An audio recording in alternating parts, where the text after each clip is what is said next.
Good morning. Thanks so much for joining us on Market Day Report. I'm Christina Loren.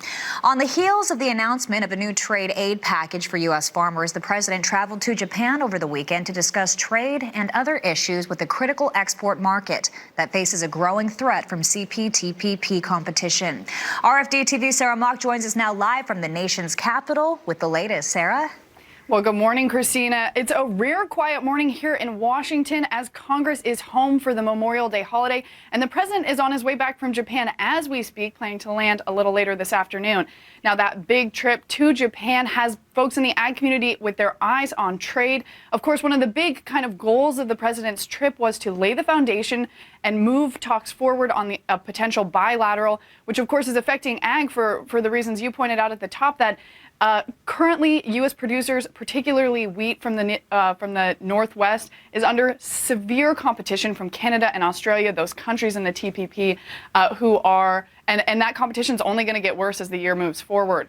So we did hear some announcements over the weekend. We heard the president celebrate that beef's entry into the Japanese market for the first time since 2003.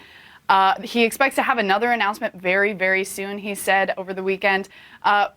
Trump and Shinzo Abe, the leader of Japan, both were a bit ambiguous on the timeline, but the president said he thought he might have another announcement by August. Senator Chuck Grassley, who I just spoke with a little earlier this morning, says he doesn't expect to see any movement before the Japanese elections in July.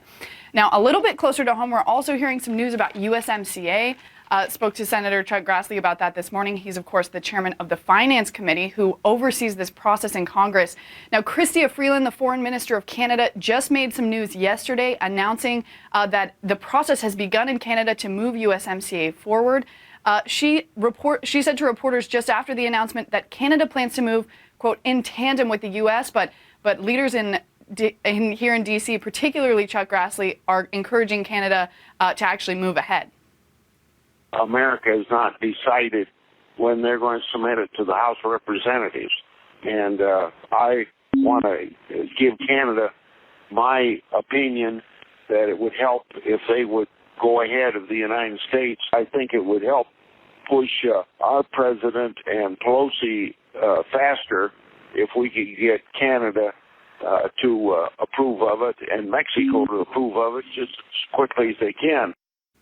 Now we're seeing movement in both of those countries. Of course, we saw Mexico pass some labor laws, which, of course, Democrats in Congress were anxious to see. There is some concern that if Canada doesn't pass this before their Congress rises on June 1st, that the U.S. might see that as an opening for renegotiation. A lot of lawmakers, including Chuck Grassley, are really opposed to any kind of renegotiation. So we actually expect to see a little bit more movement as Vice President Mike Pence heads to Ottawa later this week to meet with Canadian Prime Minister Justin Trudeau. So we expect to be watching kind of these three parallel actions as the U.S., Canada, and Mexico all attempt to move this deal forward, respectively, in their local kind of congresses. So we'll be watching that from here in Washington.